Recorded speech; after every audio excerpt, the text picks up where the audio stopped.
But as we begin, it was without a doubt the best thing I saw this week. Brad Marchand joining a very rarefied air exclusive list, reaching that 1,000-point milestone. He did so as the Panthers took on the Washington Capitals November 13th. A big evening as well for the Cats. They came away with the 6-3 victory that night.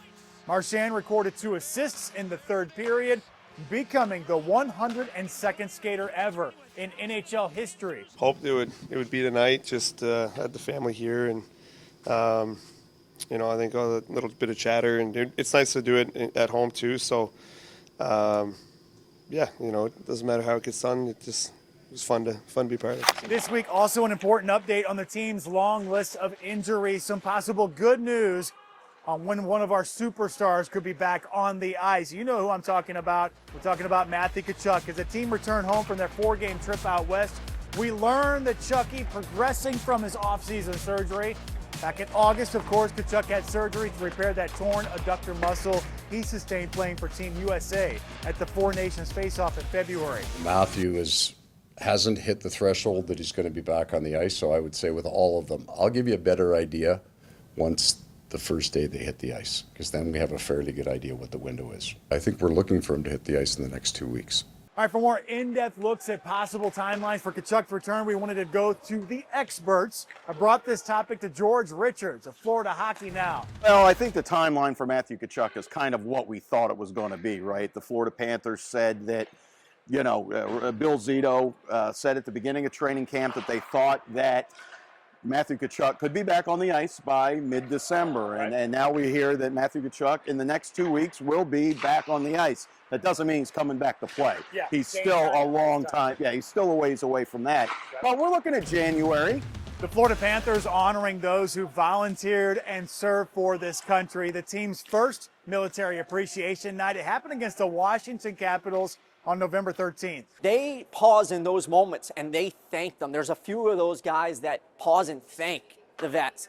And for them to think of that in that moment before some of the biggest games of their life just tells you all you need to know about what their thoughts are on the program and supporting our veterans in our community. Barkey is such a special player, and I have a feeling I'll be telling a lot of stories about him and his skill and practice stuff, and because everybody sees what he does in games, but I learned something from him once a day in practice, and you know, once he's back and once I'm back, I mean, even now off the ice, he's got so much skill that you can even see it in the stick handling. You know, I'm just like, I don't understand it, but me coming down to Florida has been so beneficial for myself individually too, learning from a guy like that, and kind of I don't want to say like following his footsteps, but just like learning little things about him as a leader, as a player, everything.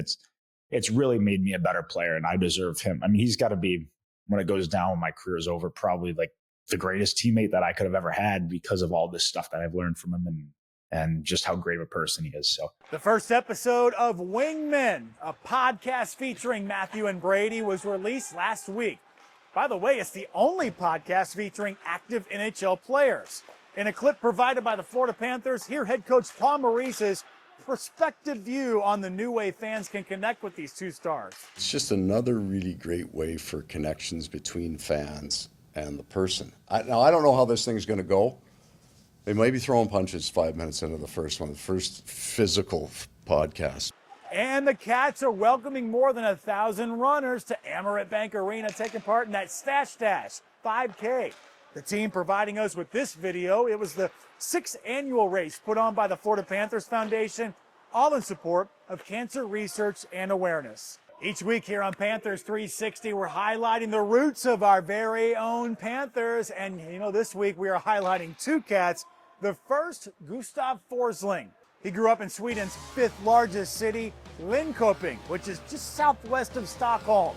The city's iconic cathedral, Linköping Cathedral, dates back to the 12th century and is one of Sweden's best preserved medieval structures. In more recent history, Linköping has become known for its contributions to Swedish aviation and technology industries. From Sweden, we head to Espoo, Finland, the hometown of Anton Lundell. The city's the second most populated city in the country, and Espoo is a bilingual city, meaning it has 2 official languages, Finnish and Swedish. It's home to the first mass-produced future row house, which was designed by a Finnish architect in the late 60s and early 70s. At only 22 feet wide, it contains a bedroom, kitchen, and bathroom. There you go.